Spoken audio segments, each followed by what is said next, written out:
We are live. I just sat here for a minute in complete silence because I was reveling in the fact that by myself, totally as an adult, I've taken us live to two different channels on Restream. I am so proud of myself. That's why we're early today, as I just assumed it was going to fuck up. And I did not know. I've got chat up from two different channels. I've got two channels streaming at the same time. I'm basically a wizard. I'm gonna basically cast Fireball next. That is what's happening right now. Brad the Wizard, you heard it here first. I mean, I am. I'm at least a 15th level wizard. Screw. I can't even be contained by Baldur's Gate 3. They've got a level 12 cap. So we should talk about stuff. You want to talk about some things and maybe even some stuff? Yeah, so this is the first time we've been successfully getting the Deal With It to stream to both channels live. So if you're here, thank you, thank you. If you haven't seen a Deal With It before, this is where Brad and I take a no-nonsense, no complaining approach to the meta and just tell you straight how to deal with it, how not to be just down about the game, down about your faction. We're not dealing with any of that. We're not complaining about Eldar. We're just talking strictly how to deal with things and giving you like the real details of if you're going to win, this is how you're going to do it. We are going to make this happen. You know what? We're probably jumping into our greatest challenge as of so far, according to the MetaWatch data. Because where's Tal there? Hold on. Oh, we're hanging. We're hanging at the bottom. I'm just saying. Let me check from the bottom down. It's Eldar, Gene Stealer. Oh, there they are, right above Votan. So this is happening, guys. Oh yeah. I thought we're finally having Brad's intervention. Stay tuned for that. Damn it, it's right afterwards. That's how they get me. So the thing is that I think a lot of this data is poopy. I think that people aren't trying. Don't get me wrong. I think there's a big dichotomy in a lot of the power levels of the list. But before everybody just starts throwing rocks at me, not even tomatoes, just straight to rock. They skip the tomatoes, straight to rocks. But I think that you have to come with a game plan to win. And we're going to talk about that. It's one of the biggest things. We're going to talk about setting a game plan because you can't just use your old tactics against the new meta, the new 10th edition. We have to really, really, really figure out what's going on. So it's important to have a game plan, which is what we're going to try to do for you today. I'm excited about this, Sean. I really like this series quite a bit. So who are the top dogs right now? And this might be completely negated in 2 weeks, but we're just still going to put it on there. Hopefully. Eldar, GSC, Custodes, Imperial Knights, they're still staying at the top there. Thousand Suns is starting to make a peak. Every one of the top armies, and we've talked about this before, has consistent high damage output, and most of them have mobility, or they have a way to cheat mobility. And then all of them have above average resilience. So this is the GW data, that is true. So we have to look at their strengths. They have to look at our strengths, our weaknesses, and their weaknesses, because we're going to look at their weaknesses. One of the biggest things is when you're looking at an army, and I tell people to do this all the time, at least deploy the other army and look at it from their perspective, because then you can start to pick apart, what are they weak to? Are they GSC and Eldar? They fall apart a little bit if you can put a volume of shooting on them. If you put a volume of shooting of high AP, for instance, Custodes, they don't have that many models. They have weak secondary game, high point per investment, Knights. So we're looking to pick apart what we can do to deal with it. What are we going to? And we're going to get a lot of things that overlap when we do the factions. But the biggest thing is that you consistently understand what your plan is to beat these top tier armies. So let's jump down. How do we deal with it, Sean? How do we deal with it? First, we have the most important step. We have preparing. Now, preparing includes everything before the tournament. It includes all of your, your studying. I know everybody hates that word, but you got to know your rules. You got to know what your units do, and you got to actually take a look at where your, as Brad said, your strengths and weaknesses are as an army. Then we're going to, as we already mentioned, we're going to first identify our opponent's strengths and weaknesses, and then kind of, really evaluate where our strengths are. Sorry, we have to go to one of the weaknesses. Apparently, one of the weaknesses is burst table flip. Mostly resin models won't survive the fall. Very true. Very true. Resin. Oh man, resin will just break real easy. You try to get anything ordered and it's resin, I just know I'm gonna have to super glue it 1,000 times to put it back together. But that's part of that's part of 40K, and you do have to make a plan based on what units you want to take, and that is our next step. You do need to make a plan and decide how you're going to approach the strengths and weaknesses of both the opposing army and your army. And then finally, once you have that plan, you're going to practice it and make adjustments. Too often do people just say this is their plan, and then when it doesn't work, they go, well, the army's bad.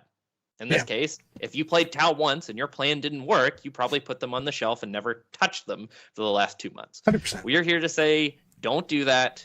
You don't have to do that.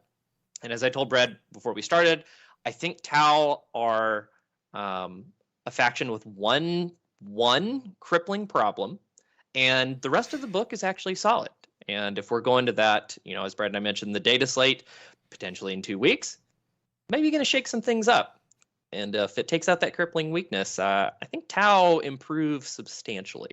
And remember that this is a big circular thing. So preparation, and then underneath it, or actually preparation, then identify strengths and weaknesses, then make a plan, practice, and make adjustments is literally a circle, because you should be constantly adjusting your plan. Practice it, make the adjustments, new plan, and continue on. You know what I mean? You're constantly evolving. You're constantly adapting. Don't be afraid to constantly be changing. Again, you want to have a core concept of your list, but then you want to be adapting all the time. Especially, we're going to get back into regular 40K, which is we have to adapt to a new codex every, month or two? You know what I mean? So we're going to have to constantly be updating what our plan is, because we're going to have something new all the time in the meta. So it's important that we continually, always adjust your plan, adjust that practice, and just continue going on that. And let's talk about the greater good. This is an old school picture, by the way. Oh yeah, this is the great. This is the epitome of Tau. You got your commander standing over, leading the fight. I love it. I love that picture. Good times. All right, kill us about preparation. Give me some combos. All right. So the first thing we got to know is tetras. Oh my gosh, you need some tetras. I was say, if you don't have tetras, you're probably missing the boat. Tetras are fantastic. They're not even just a combo; they are the bread and butter of this army. It makes it work. Yes, and Brad and I often talk about on this series, you don't just have to take this one unit. In this case, how they designed the book and the rules, you do actually need tetras to function as intended. Now, why did they make this one piece of resin so good compared to everything else? Don't know. Can't do anything about it. This is dealing with it, not how it should be. So in part of dealing with it for Tau is you got to get yourself some tetras. Now, there are some awesome conversion guides out there for just taking a piranha and, doing a little bit of green stuff, doing a little bit of clipping, and suddenly you have some tetras. I definitely recommend checking anything out like that, because you've got to take these. Why are they so good? Well, when they're observing, and this is a guided and observer pair, when they're observing, their guided unit gets full rerolls to hit, and they have the marker light keyword. So they're going to ignore cover. Also, I don't know if you saw it, but Still Frosty converted his tetras to have Kroot drivers, and they're convertible. Tops off. Sun's out, guns out. Yeah, definitely go check out Still Frosty Gaming. That's where Brandon and I do battle reports, and he gives great hobby advice. And I definitely would encourage you to look at all his awesome Tau conversions if you're looking for a hobby idea. Just fantastic army. Kroot party. So getting back into it, also at Tetras, they're OC2 apiece. They come in units of 2, and they're T7 with 7 wounds each. Very crucially, you only need 1 alive to still do guiding. So, T7 7 wounds is no joke, and you can just run out onto points and see somebody and get your value, and then if it just lives on 1 wound, you got 1 model, 1 wound, it still does exactly what you want it to do. Everything that you wanted to do on that. Every single thing you want. And I think that this is the one thing. We might go into other things, but like tetras are just a must-have for me. They power the army. There's never a time when I didn't want full rerolls, and that's just such a big deal. That's exactly right. And, when we get into the list, we'll have the breakdown. But I think I talked about this with Still Frosty, that's Brandon exclusively. You want 2 units of 2. You don't have to go whole hog with 3 of them. 2 is plenty, because if 1 lives on 1 wound, it still does exactly what you want. And you will be trying to peek these out. Remember, you're not trying to zoom out. I say this all the time. Figure out exactly what you want to see. Barely clip it. Make it so that as few models as possible can see you in return. Exactly. Well, now that the Tetra show is over, we have some actual combos, not just telling you this unit is awesome, take it. Shadow Sun and Ghost Skills / Broadsides. Okay, so what is this? Well, Tau have a particular playstyle you can do where you castle up. That means you get your powerful shooting units together, and Shadow Sun's going to give them reroll 1s to hit, and Ghost Skills can't have lone operatives, so they can't be targeted unless you're inside of 12. What this lets you do is move this little ball around and shoot at your opponent without being shot back. Very powerful tool in 40k to just not be shot back. And that's why this little combo is in there, because if you're running it, that's what you intend to do with it. Then broadsides, for a similar reason, they do not have lone operative, but they're just so tough. They have 8 wounds apiece, and it is just really hard to push through that 2-up save with 8 wounds. 100% on that. And they do put out some decent damage on that, too. They do. Broadsides actually have devastating wounds, and we're talking about this in context of the heavy rail rifles, which is the way I think you should run them now. They just put out an absurd amount of damage if you connect with them, and they're just very, very difficult to take down back. Okay, then we have, this is what people are more comfortable with. This is the Crisis builds. You can either do a Cold Star Commander plus Exemplar of Cayenne, or you can do a Crisis Commander with Precision of the Hunter. The first one, you start getting your exploding 6s to hit on battle round 2. Now that's very important. So big. When you want to, for example, rapid ingress in, and then suddenly you have Crisis that are with a Cold Star moving 18 inches and just appearing in front of your opponent's army with exploding 6s to hit and potentially full rerolls from that Tetra unit. This is a very powerful, and as we'll get into it, your main damage dealing source. Now, the Crisis Commander with Precision of the Patient Hunter, what that does is you hit on 2s with your Crisis Commander and you reroll 1s. Brandon and I like to give them missile pods. Sorry.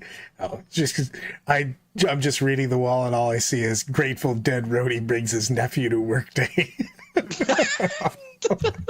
Thank you. So you take your Crisis Commander and you give him Precision on Hunter. Now he hits on 2s, he rerolls 1s, and he actually gives the whole Crisis unit rerolls of 1. And the Missile Pod unit can sit really far in the back and just put out lots of consistent damage from the first turn on. You know what I think? What about some Farsight in here? There is Farsight, and I left it off so that you could... I specifically wanted you to talk about Farsight. Fine. We should have Brandon come on, because he will talk about assaulting with him, like, exclusively. True.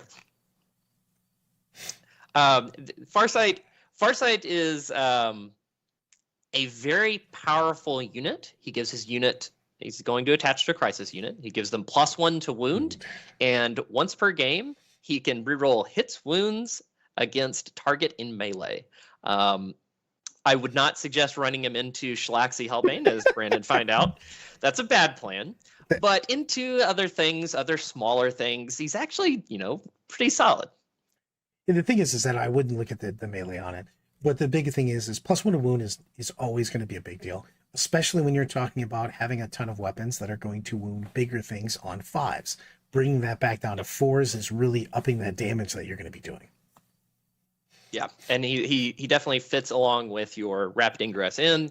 You can kind of put him with your your cyclic ion unit, or you can put him with, just a smaller unit that's going to run out and be a lot more annoying for your opponent when suddenly you've got a big crisis unit that's putting out a ton of shots of damage, and then you have this slightly smaller crisis unit, but it has farsight. So now they're both a problem that you need to deal with on two separate areas of the board. Moving on, we have another popular combo. We have the Breacher Fish. For those of you who don't know, you can advance a Devilfish forward, drop out some Breachers who get full rerolls to wound when targeting something on an objective. And then if your opponent wants to charge the Breachers, you can pay CP, and they can just get back in the Devilfish.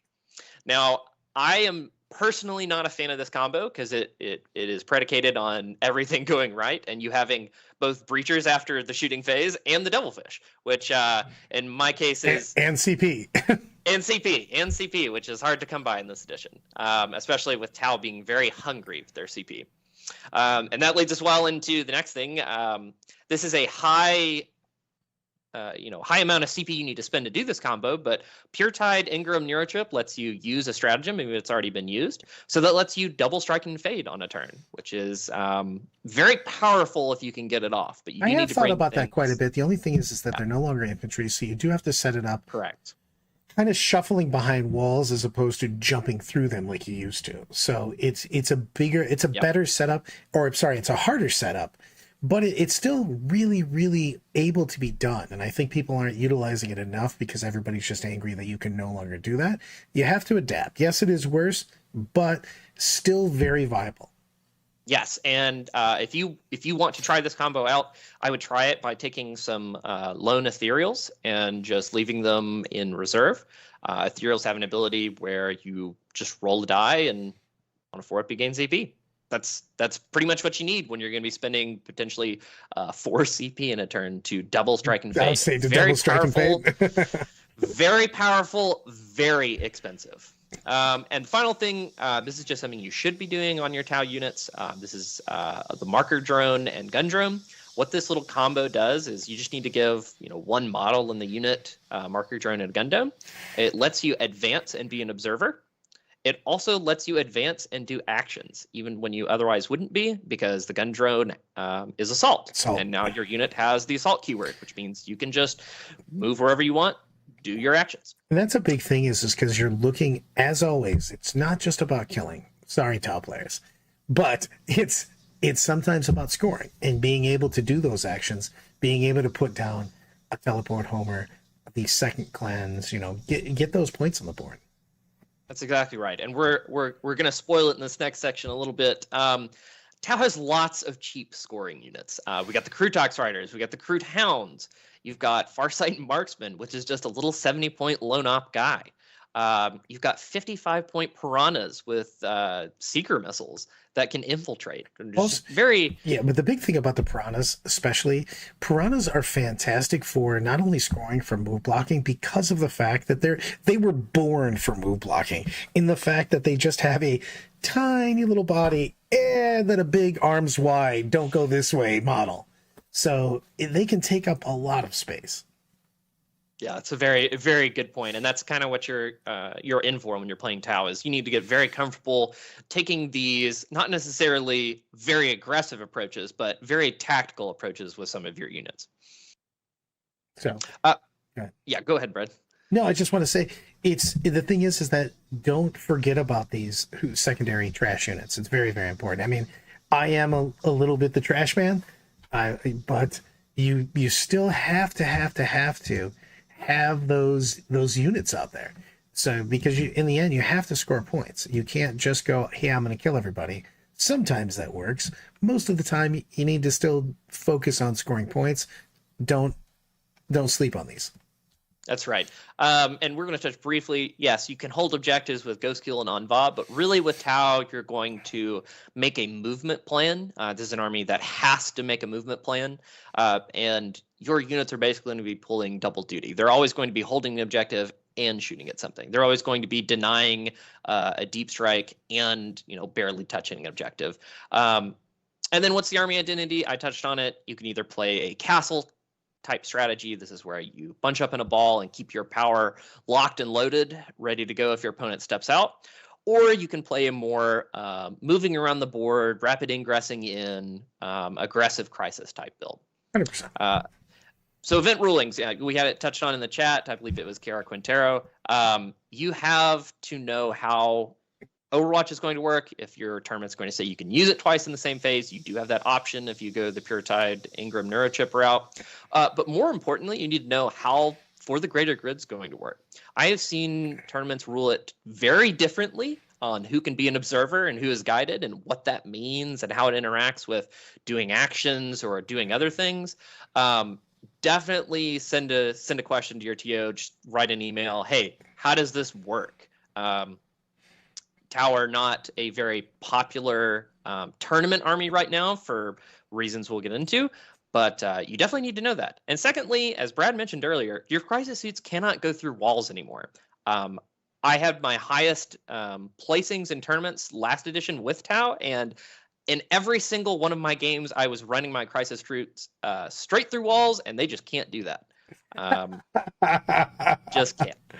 They are vehicles, so yes. Yeah, so make sure you know if you're going to play a bunch of really tall ruins that are going to prevent knights from shooting you, your crisis are going to have to go all the way up, over, and down. And I would be very aware. Love everything about it. Let's identify some strengths and weaknesses. What's the strength? Give me some. Actually, you know what? I'm doing the strengths. You're doing the strengths? All right. I'm always good cop. You're the bad cop. Unmatched single target offense. Greater Good plus Kayan. Double explosions with full rerolls is bonkers town. There's times when you can shoot like just a ball. You have to show your opponent exactly what the Greater Good plus Kayan does. It is a big deal on that. So you have just crazy amounts of damage you can throw out sometimes. They have great secondary play if you have loaded up your army with the appropriate units, because they have tons of cheap units and they have a really good amount of lone operatives, which lone operatives are fantastic. You need to be taking some. They still have a huge amount of mobility. The 18-inch crisis brick moving. You have Breacher Fish is just getting some serious distance out there. So they have some good mobility. They have to basically temper that again with the fact that they can't just go right through walls. But they have mobility, they have good secondary play, and they have good offense. Bad cop, British dad. That's me. What's the weaknesses here? Okay, so I did mention it earlier. I think this is the crucial weakness of Tau right now, and it's that it is very difficult to engage multiple targets at once, which means they're very weak to your opponent just running some trash out and another big unit, and Tau now goes, I've got one big damage dealing unit, and because of For the Greater Good, if I just try to split fire, suddenly my attacks are worse. That's a huge deal. Wildly worse, too. Yeah, that's a huge deal, especially for a lot of people who played Tau last edition, myself included. My go-to plan was have perfect target priority, which we'll get into, and know exactly what shots I needed to allocate to which units. So I'd have one crisis unit just run up, pick 3 units, and I'd allocate my guns appropriately. Well, also, you used to do that because you would have your Tau unit buffed with every buff, and then you would split appropriately and do Tau. That's right. That's right. You know, it is a combination of things. And whereas now it is very much focused on, hey, I've got to see you. And that's another big problem that Tau have, which is you got to see your opponent to get everything done. And there are some factions that you just can't see. We'll get into that in a minute. But another huge thing is their keywords. The good units have the wrong keywords. Most importantly, they're all vehicles. Now, you might say, hey, those crisis units, they can shoot into combat. They can shoot out of combat into things. And that's awesome. Except that everyone has anti-vehicle guns. And suddenly, whoa. all of your... What do they also have? Anti-fly guns. Fly guns, yeah. And that's very also, the problem is that the nerf to fly, if you're not infantry, is really strong. Fly became a detriment, basically, because I can already move through my own troops in the first place. I'm not making a bunch of assaults where I need to jump over people, so I really don't get the benefit. So that's why it's a detriment here. Indeed. And there's also the fact that your best weapons have hazardous. This goes for the Ghost Keel and the Crisis suits. And as Still Frosteel account, sometimes you just roll a bunch of ones and you blow up half your unit. That's a big feels bad, and there's not really a good way for Tau to mitigate that other than just not choosing to overcharge, which you absolutely need to sometimes. So you're just taking, you're taking and you're literally rolling the dice with your unit to see if, yeah, hey, I destroyed your unit, but I also destroyed mine. And that's not good. Finally, they are very inflexible right now. Tau had a lot of the ability to do ridiculous and silly things with their mobility last edition. Now they're very much that inflexible, I am going to shoot you and move kind of army. We had a lot of good opportunities last edition to charge crisis suits in. I would not recommend doing that now. Not Come the same on now. You can definitely make that work. Oh, yeah. Melee for days. You can do anything. Let's talk about the plan, because I'm a huge fan of the plan. Okay. So first thing, this is another case, and I know we will get to some of the armies that mitigate weaknesses, but lean into your strengths as Tau. You are a fast, very powerful shooting army. You are going to want, with lots of lone operatives, you're going to want all of those things in your list. Conveniently, a lot of your units do that. We got so many lone operatives. And the thing is also the strengths of this army are a volume of good, not great, good strength, good AP shots. That's the kind of the backbone of this, because if you go into just shooting just the big stuff, you're going to be sad about basically what happens. That's exactly right. I'm going to leave off the first bullet there for the end, actually. So against Imperial Knights, we talked about Imperial Knights being a top dog. Historically, Tau have been pretty good into Knights, and I don't think that actually changes this edition. I think that the plan is definitely to focus fire down a big Knight with all of your rerolls, all of your explosions, and just take it off the board for GSC. I know this is something we're harping on a lot, and this is something that is being reflected in tournament results, is if you know to screen out GSC with infiltrating units and take control of the board, then when they have to drop and take out your trash units, you can either pick those GSC units up, or you can just run and touch them with, I don't know, a Ghost Keel. And they aren't ever getting away, while the Ghost Keel is just going to fall back and do its thing normally. Then we have actually a good talk from the WTC, which is a lot of I shouldn't say a lot. There were teams that brought Tau as a specific counter to Custodes. Why? Well, we hinted at it. If you just put a whole bunch of AP2 ignore cover shots into Custodes, they have a real problem with that. Yeah, they still are taking their 4-ups at that point in time, and, well, they make half of them. So you lose a lot of guys on that, especially they can do them from a distance, especially when you're talking fire and fade, possibly a double fire and fade at that point in time. Get yourself out of that charge distance for Custodes. Custodes are doing most of their damage in hand-to-hand. So back it up, and it works. It does, and that is something that was practiced very heavily. So, this is where I don't think the win rate of Tau is very indicative of where they can be with some minor adjustments. Now, obviously, that splitting fire thing is a big deal. Also, keywords are definitely going to hold them back from some of the top armies who will always have some anti-fly or anti-vehicle nonsense going on. And that's kind of where we get into, what are the key units? You'll notice a lot of them are lone operative, a lot of vehicles. Sorry, Brad, go ahead. No, it's just, the thing is one of the things is we're going to have to talk, and we're going to talk about this in the practice and adjustments, because I think one of the big things with Tau is, and we'll get into this again with practice and adjustments more than just this, but going into your make a plan, you have to start worrying about what are the distances that I'm working at. And those distances also are going to change depending on what you're playing against, because some armies you don't get punished as much for getting close to. You more want to just cut off angles. So Eldar, for instance, besides Yin Karn, I don't really care how close they are to me. I just want to not be shot by them. So I can get really, really close and cut off angles. If I'm playing Custodes, I need to have as much distance as humanly possible between them and I. Against knights, it's a weird on that, because they have part of the army is going to have decent hand-to-hand, parts not, so you're going to have to start hitting flanks. But you're going to have to really figure out, what distance am I planning on being in? What's my sweet zone here to kill things? What is my sweet zone to score? How long before I'm going to play this game? Because one of the things we're going to get into at Tau is, I don't want to play a 5-turn game. I want to play a 3-turn game. And I'm not going to do that by going to the bathroom and never coming back. I'm going to do that by stalling out the game. I'm going to be that by using my trash units originally to touch, to score. But I'm not going to get into sustained firefights early, because I want to do it in a very truncated manner. I want to make it so that over the course of the game, the armies that have the most efficient point per attack are going to deal with us when you're playing your Tau.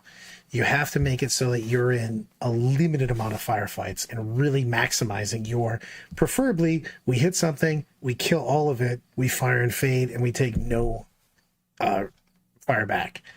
But like, that's not always going to be the case, so that's why I want to limit the game down. Right, and Mr. Crawley in chat has pointed out Eldar with an asterisk. I'll approach it now.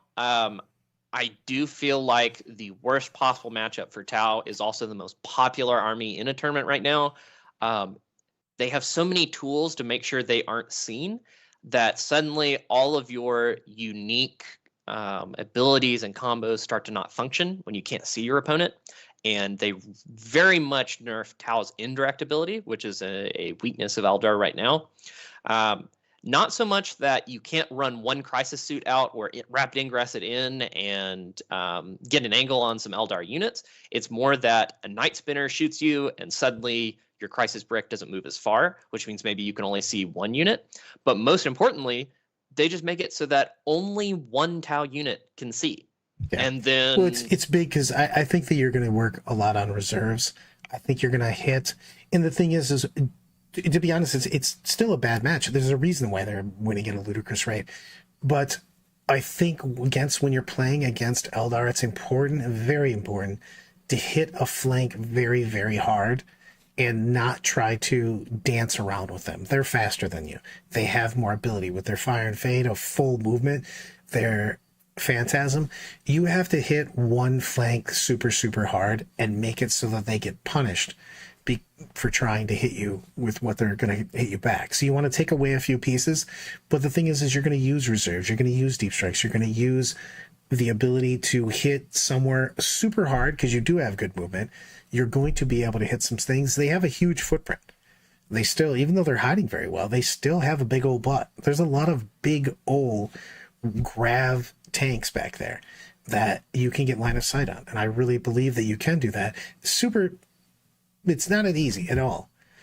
So it depends on what your exact list is on that, Crawley, because you're like maxing your reserve. It's going to depend on the mission and their exact list too. How much trash do they have? Are we, because if they have a ton of spiders, for instance, if they have different things, if they have a lot of garbage, they can push everything forward and keep me away. Now you're going to have to kill yourself a space to go also, because you know that they're going to fire and fade, they're going to phantasm back. You have to murder all of the trash so that you can give yourself a place for those reserves to come in. It's important that you're not just hoping for the best in where your opponent's going to give you. Now you need to kill yourself an area to go into. That's a big deal. That's actually something we talked about a lot with GSC as well during our ATC prep, is knowing how to make space for yourself on the board for later turns. It's almost more important to make that space than to keep a unit alive, because it drastically changes how the game's actually going to be played. And as Brad said, you're going to be doing a lot of that against Eldar. Don't want to harp on just one matchup for too long, because obviously there is a lot of Eldar, and we want to make this guide for later as well. So if you're watching this in the future and Eldar has received some massive nerfs, well, it still applies though. That still applies. Right, and this is a more general, not talking about how good Eldar is, and more talking about this is the plan against them. This is why we can't give full detail on it because we don't know how they're going to change. Right. Well, if they sorry, it's just one of the things is it doesn't. You can replace Eldar with whatever the fast-moving army is. Yes, that is true. If Grey Knights suddenly skyrocket to the top, or even demons, which I think is not unlikely, then it's going to be the same way. You need to make the space to be able to play. Moving into that, I did want to hit the practice slide while we're talking about that, because that is part of it. You're definitely going to have to practice making that space. And I can't say enough, when you're practicing, you have to communicate with your practice partner. You have to talk about could have, would have, should have. So just immediately be willing to reset, immediately be willing to look at, was that the best option? Talk through it. Literally go, hey, this didn't work. What could have worked? What would have just been better? What would have been a little bit better? Let's talk through the potential of each one. Go, I could have done this and gone very aggressive. I could have hit this flank, or I could have waited till a little bit longer. What do you think? You know what I mean? Don't be afraid to just look for, hey, let's try it. Let's see. Talk it through.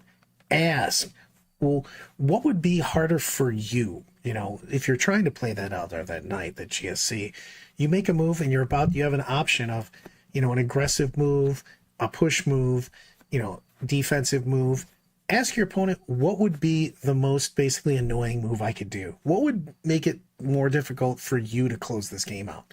That's what you want to get into, is just talk to your opponents and get what they would have the most problems dealing with. Figure that out. That's exactly right. And this is something that Brad and I harp on every time in a Deal With It video, is that the more you communicate with whoever you're practicing with, the better you will be at explaining your intent during a tournament game. The more often you say, hey, I'm trying to do this. How can I do that? Does this work? Does this work? That's something that you will just have down pat. You'll just do it accidentally. I mean, I do it most of the time when I'm playing my tournament games, even if it's just at an RTT, especially with a reserve-heavy army, which how potentially can be. You want to be able to look at where your units can set up on the board and say, I'm trying to set my unit up here so it can do this thing, and then go here on the following turn. Is that possible to do over here? And that's one of the first things you need to start figuring out is, how do you get comfortable saying, hey, this is what I'm trying to do? And while you're practicing making that space, you're practicing good communication, you're just going to start doing that. Charlie's got a good point that, do these every time, not just your practice, but also ask in tournaments and stuff. Yeah. You can learn a lot from your tournament games also. So you should be learning all the time, to be perfectly honest with you. You're right. That is a good point. Thank you, Mr. Crawley. We do often overlook that when we get to the practice slide. Is tournament games can be practice opportunities. RTTs, as I mentioned, great opportunity to get in a more competitive setting, and also just get comfortable doing that in that tournament setting with the clock running. So I cannot stress enough, once you practice, make adjustments. Make small adjustments, and adjustments aren't just in the list. A lot of times you have to ask yourself, do I need changes in the list? Do I need changes in my play, or do I need changes in both? And most of the time it's a little bit of both. You're trying to optimize your play with the most optimum units that you can put in, but they're also the most optimal units for you, which means that, hey, Poland took Tau, I'll just grab their list. Well, maybe their list isn't exactly how you want to play. Change it out a few 100 points. You know what I mean? Maybe that's the core concept is what you want to do, but you want to have some different things in there. You want to have more trash, less trash, more hitting. You know what I mean? So figure out what you want to play with that. Do you want to play the aggressive Farsight? Do you want to play defensive like a Shadow Sun Castle? So it's important to know, one, what you're comfortable with, that which play style makes you more comfortable, for one. Two, start making those adjustments of what can I do to be a little bit better? Is it just play? Did I not utilize my units as well? Or maybe I needed to cut a little bit of the fat off and I need to make this a little leaner. You don't want to cut too much because then you don't have as much to score the game and stuff like that. Do you want to go way more in and trash? I don't know. Maybe you want to play Brad's Oracle list that only has trash. But, and the thing is that, where then you go, I'm going to go with the struggling. Struggling is Tal. Go into it, Sean. All right, so the first one is one that I struggled with a lot when I first started playing Tau, which is all Baby knows is the corner. You put Baby in the corner and he likes it. He just kind of sits there. That is something that you need to get comfortable with, is with Tau, you will lose units. It will happen. You need to be able to make that space, as we talked about in the making a plan in practice. You need to accept that, yeah, you're not going to be left with all your crisis left at the end of the game most of the time. And you need to be comfortable moving and doing what they're supposed to do and making your opponent respond to them. On that same vein, we have the Tom Ogden special. I went hard, I went fast, and I did way too little. I want to tell you that you can just jam 18 crisis suits and just run straight at your opponent off the line, and it's going to work out. Tom might try that, but Tower not really built for that for this edition. I love the end of that. Sorry, baby boy. I knew Tom was going to see this, and I just had to throw that on there. You want to table them. I respect it. Tom and I play actually very similarly when we play high mobility armies, and oh man, I just not being able to run a crisis suit up and pick up 3 units is really killing my mellow. The thing is that you're going to have to hit those flanks very, very hard. And this is what you're going to have to do with a lot of armies that aren't at the top. You don't have the most efficient firepower. That means that you need to take on a portion of their army. And you only want a portion of their army shooting back at you, which is why it's such a big deal that you isolate and delete things. Isolate, delete, score. Isolate, delete, score. That's exactly right. And part of that is the final one, which is, but I have all these guns. I don't charge. I'm Tau. Now, while charging for damage is not something you should do, charging just because you're going to get good position or potentially wrap up a unit or score a secondary is absolutely a good point. And also, sometimes you can charge, grab a unit, and be behind cover somewhere, as opposed to standing there. All of a sudden, you're behind that building, especially when you're looking at the GW layout options. Sometimes you're on any of those really, but table 1, table 3, where you can just hit the bottom there, make a charge and get behind that building, you cut down the fire coming back at you by 50% or more. It's big. That's exactly right. And you oftentimes can just shoot anyway once you're tagged up with something. That was a huge benefit we got last edition, and that is still true now. You just continue to shoot them. You are vehicles. You're going to take that negative most of the time, and it's a positive here. 100% on that. Let's talk about the deal with the preparation. I mean, it's very, very big. We know our army scores. We know our combos. We found out ahead of time how our tournament is going to rule for the greater good. Oh, I love it. We are going to try flying our crisis suits through walls.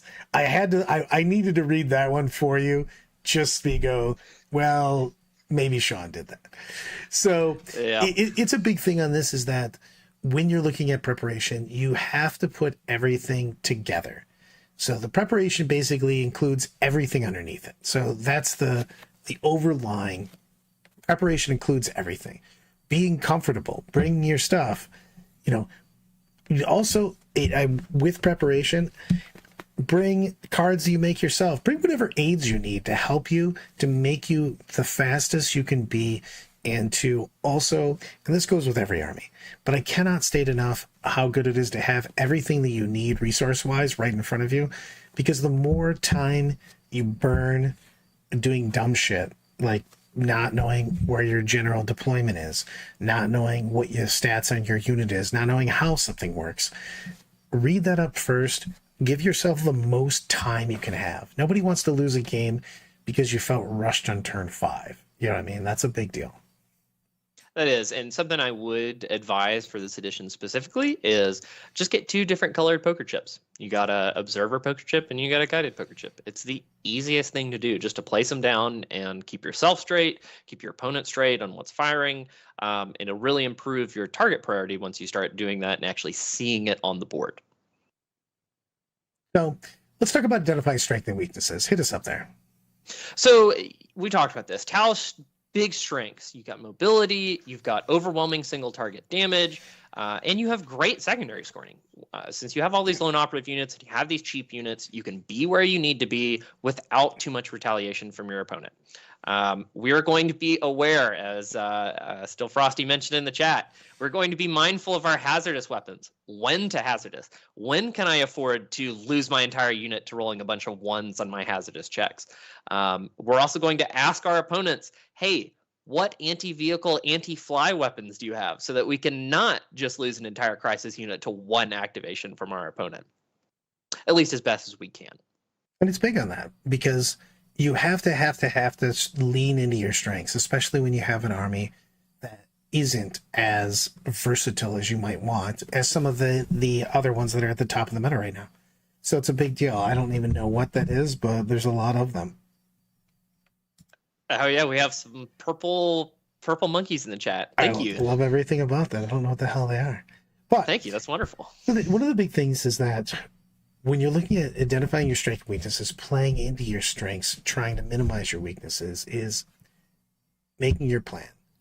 And I cannot stress again, and I say this to everybody that coach, you have your plan, and everybody's usually on top of it, and then you have your mid-game plan, because you have to go back and reevaluate your plan. Bottom of 2, top of 3, you should basically look at the table before you do anything. Look back at that plan. How am I scoring? Because every army does not want to be reactive 40k, which is just killing the shit that's right in front of me. Tau can get super bogged down with not being out of position, just killing the stuff that's near them. Sometimes you have enough speed to just go away. Move 18. Kill the thing behind the other wall. Leave the unit that moves 6 in the dust and just go. You don't want to get into that, I'm killing the stuff that's near me. Score points, kill the things that you're supposed to. And that goes into, what is my plan? How am I planning to win this game? How am I planning on scoring my points?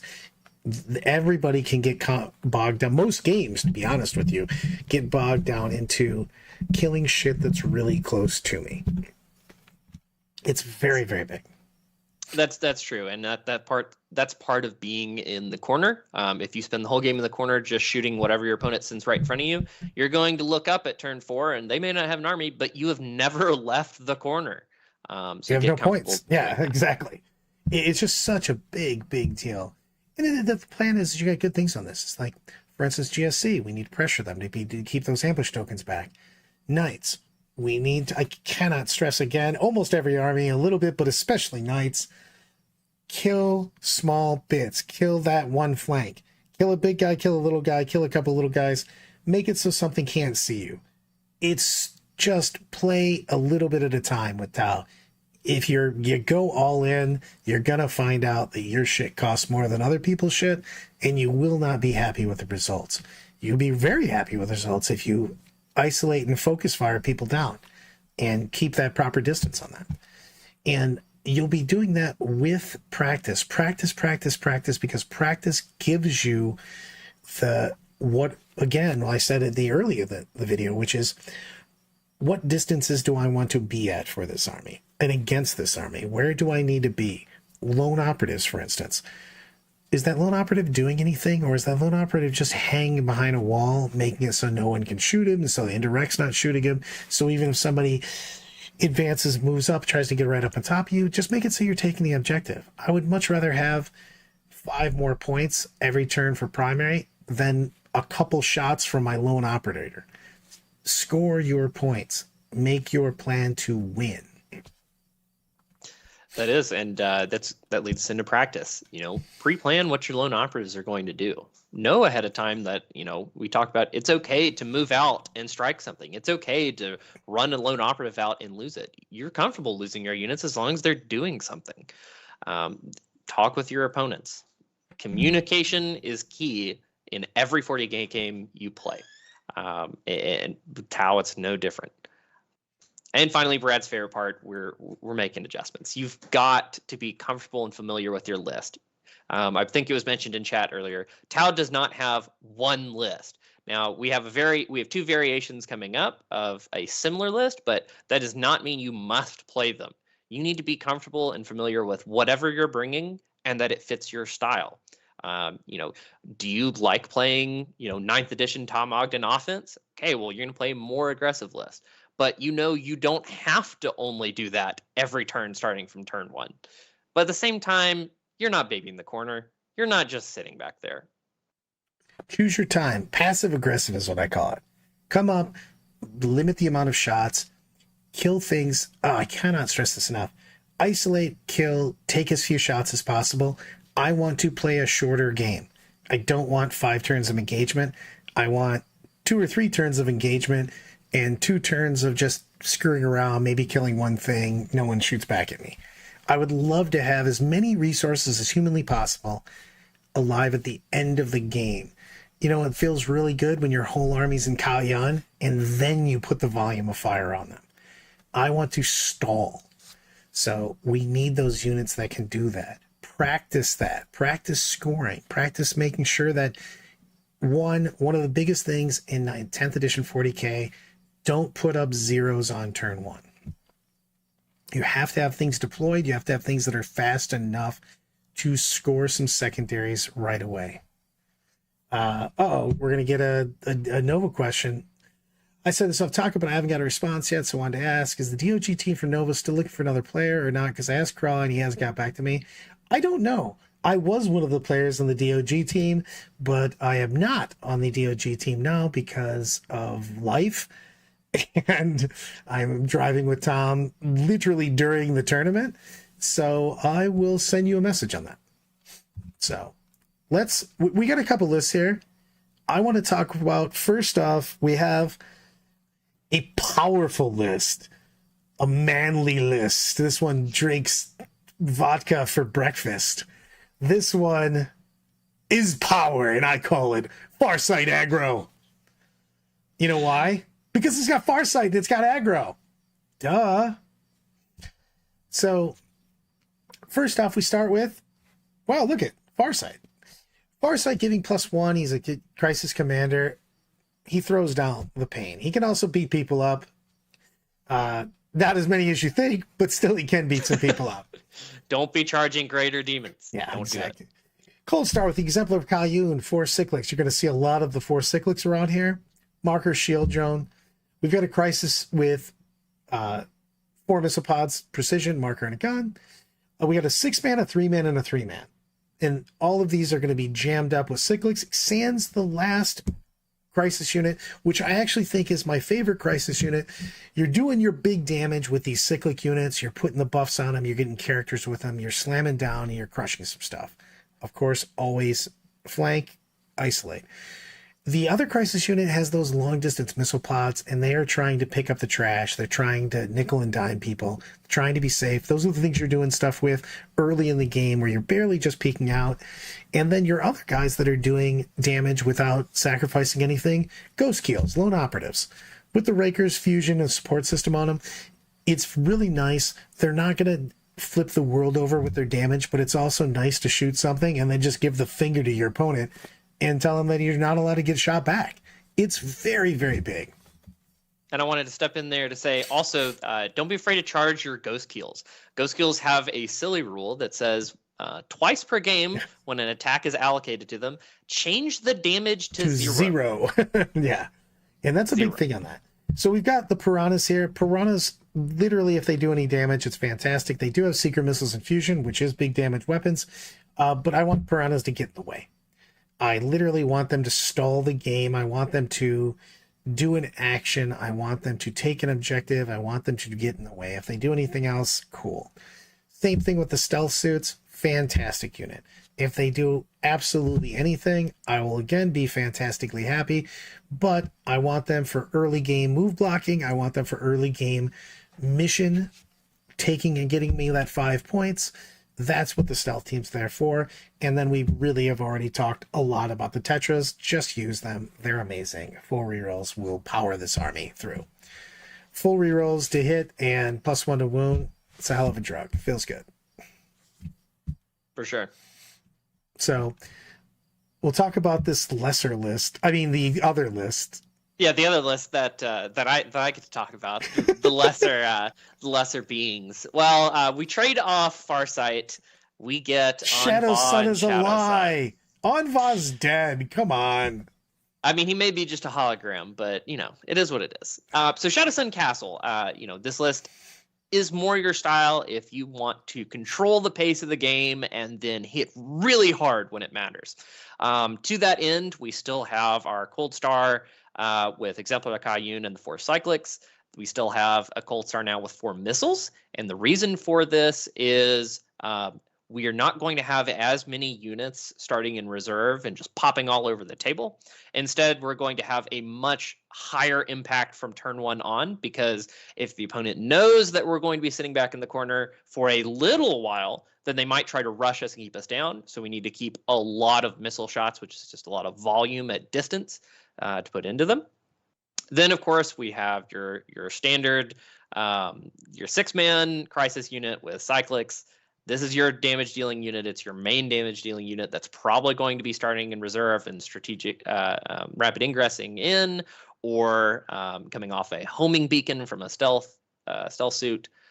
Then we have our trash, because you can't leave home without your trash and Tau. You can't leave home without your move blocks. We've got our crude hounds and our piranhas. Again, as Brad said, we're not really looking to deal damage with them. If they deal damage, awesome. If they don't deal damage, who cares? They're just there to get in the way. And then same setup. We have some 1 unit of stealth battle suits. They're there to give us some rerolls of 1 to wound, and we've got 2 units of tetras. We talked all about them. And the thing is that some of these things are just literally going to be in pretty much every list. So I think that you're probably always going to have a piranha or 2. I think that the stealth team probably always makes it, and the tetras are always making it for sure. I don't know if I have a list without the crisis right now, to be honest with you. What are your thoughts on that? Well, as we just got a super chat that points out, Michael Irvin wants us to know that there is not enough Talnar on these lists, and he's highly disappointed. Now, this is a good example of something that you can bring that is very powerful. And if you don't want to bring Crisis, you absolutely should slam that Talnar on the table. The Talnar has the advantage of, 1, being towering, 2, having a 2-up save and an invuln, and 3, having more guns than anyone. You can definitely look at one thing and just tell it doesn't exist anymore. Very powerful unit to bring, and that is where I would keep the core of the list the same and just take out some crisis for a massive Talnar.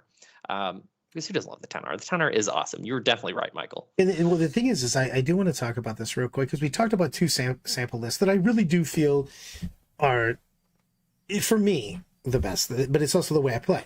So let's talk about the big guys real quick. Now, we've already had some success in the WTC. We also saw an ATC where the Tau list had some success on stuff. You know what I mean? So, I love it. Michael Irvin showing up back to back. 1, 2 Taunars. Well, I want to go there. I'm going to go there with it. I'm going to, because of the shoot. You know what? The Playmaker is throwing down the super chats, so I am going to go full on into this. Especially if we get some nerfs to the tops. What are your thoughts on Tau big monsters, specifically Taunars, of course, but also Storm Surge love? Yeah, so I actually thought Storm Surge and Taunar with Shadow Sun. Shadow Sun has just an aura, 6 inches of this, which is really big, and Storm Surges can buff themselves, or they can buff each other, basically. So that's a big deal. And the Taunar has, because the guns on it are just whatever. You might time out shooting everything on that thing. That's true. You definitely want to pre-count some dice if you're rolling a Taunar into things, especially if you're bringing two Taunars and you're bringing them in. I think it has real play. Until the most recent points nerf, the Taunar was definitely in my list. I was like, oh yeah, this thing is going to get it done. The Crisis only made the cut because they're just that little bit of points cheaper where they get to make it in there. So yeah, I definitely think that's a valid strategy. Same thing that somebody in the chat mentioned. Vehicles like the Skyray, reasonable vehicle. A little bit of points drops on it. Definitely something to watch out for, because it's going to start putting out 3 rocket shots a turn with real strength, AP, and damage. Those are also not one-shotters anymore. Correct. So every turn you're going to be laying down the beats with potentially full rerolls to hit and exploiting 6s from a tetra. And turns out strength 14, AP 3, D6 plus 1 damage, pretty good when you get double exploding 6s on it. I was just going to say, double exploding 6s is still the truth. That will put out some serious stuff. Also, let's be honest. To be fair, the Storm Surge and the Taunar's both main gun will kill pretty much any big thing. It is nuts. So, what's the flat damage on that? I gotta look it up again. It's like 12 or something silly on the Storm Surge. Yeah, so that is a real thing on that. Is it dealable with a lot of the armies that we have right now? Yes. Is it something that can be played? 100% yes. And I think that that's something that you can look into with that. You just still have to take enough trash with it. If you're taking 2 Taunars, like, the rest of your army is basically crewdowns of piranhas. There you go. So you need to still be able to score. So if you'd like to try the big guy version of this list, 100% go for it. Again, as always, don't let anybody tell you what not to bring. You know what I mean? Try everything on the table and throw it out there for sure. And that's a good point. Is Taunar you're bringing because you want to bring the pain, and the Crisis units we're bringing pain. If you're like, nah, I don't like that Crisis have a ton of weakness, slap him down. I mean, you've got towering, a very silly keyword as we've seen, and it's also very tough. Just being able to get cover from having just a little bit of it behind a wall. I mean, that's fantastic. I mean, it's bonkers down on that. I mean, it's a big deal to be looking at this. Does this look give up max, bring it down super easy? Yes. Yes.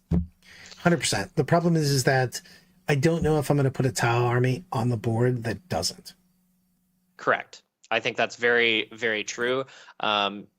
You also might say, okay, they're just going to bring it down and assassinate. You get the option to play around that a little bit. That's also a big deal, to be honest with you. So, because if I only give up one real secondary and my opponent takes bring it down and assassinate, and I can just play around assassinate, I actually think I can score more than they can at that. Because, like, I'm going to take tactical, and then I'm just going to score 35 plus, and they're going to score 20 plus whatever I give them on assassinate. Yeah, and you also have this is something that came up in Brandon and I's game on our battle report. We did demons versus Tau, and even when Brandon, he chose the bring it down and assassinate right against me, and he went back through the cards as we get the benefit of watching the game afterwards. And if he had drawn tactical, he actually would have scored more points, even when I had 5 greater demons, and he killed almost all of them. It forces you into a certain style of play, though. Exactly. And for the first 2 or 3 turns, I kept him at 0 on secondaries because he made that decision. So there is a very real scenario where playing Tau, your opponent goes, awesome, I'll just take fixed. And, you just play very cagey. And suddenly you win by a few points because, well, all they're doing is running at you. And when all Tau has to worry about is kill what's in front of me, hey, that's fantastic. They can do that. So definitely don't get suckered into that trap. I do think tactical most of the time is a better play, even into armies that give up really huge amounts to bring it down or assassinate. For example, Tyranids, the all monster spam. They're going to be running at you so fast that it's hard to take something else. They don't usually play a lot of characters. So, you're looking at, cool, I'm going to get max points on Bring It Down. And then what else do I take? Yep. Storm Hostile Objective? Cleanse? How are you taking control of this objective and not dying to all these massive monsters running around? And that's something that, we may have to see changed in, a further new set of cards, or Down maybe with another fixed. balanced data slate. Down with fixed. Down Yeah. with fixed. They may have to buff fixed a little bit to make it. No, Like, they need a worthwhile. nerf fix to make it so no one takes it. Brad doesn't ever want it. I will say I do enjoy the game more when I'm playing tactical. It's so much more fun. It just is. But they did mention that, I know, in their one of the last interviews, is that fixed is a little bit weaker. Good. I hope it's anemic. That's true. Brad playing the Trash Master. I'm shocked the Trash Master wants to play the set of rules that emphasizes more trash. 100%. Take all the trash. You will never be disappointed. Sure. I'll be in Nova this weekend. So no rocket. You're going to be playing the Orcs. Wah! That's right. I like it. I like the Wah. It's going to be a blast to play that army. Uh-oh. Let's see. We're going to judge this. Uh-oh. So Danny got 3 Riptides in their drones, 3 Broadsides and drones, 9 Crisis Suits and drones, 2 Cold Stars and drones, 3 Hammerheads and like 20 Kroot for 350. Was that good? Yeah, that's like, did you rob his car? Like, what? Legally. I'm going to assume these are obtained legally. And if so, fantastic job. Yeah, like, this is only not a good thing as if you punched him in the face and threw a couple $100 in his car and ran away. Yeah, that's pretty good, man. The Riptides themselves cost that much, so Yeah. So, First model I ever bought, Riptide. Bought it straight from the GW store. And I went, I don't know if I can keep playing this hobby, and I've only bought 1 model. That's how expensive those things are. yeah, it's that was a good deal. I don't know if you're trolling me on that one. I like Hunter goes, it's more fun unless you draw secondaries like a donkey. What should I get to add to the collection? Let's see what's in there. The characters. Definitely looks like you want, He needs some action. He needs hounds. He needs some hounds and some ghost kills is what I would try. Kroot carnivores, yes. Definitely pick up some Kroot hounds. They are very cheap and do basically everything that you want to do. Yeah, you need tetras, piranhas, and hounds. There you go. Yes. That's Aaron. Yes, and I was just getting to the tetras now that I saw 3 hand. Yeah, definitely have some tetras. We harped on that during the video pretty heavily. Very difficult to play Tau as intended without some tetras. A big deal in that. Probably not going to get the random number that it just called me. But, and on that note, you ready for the Queen's Wave? Oh yeah, I'm ready. Let's do this. Thanks for hanging out with us today. We appreciate you.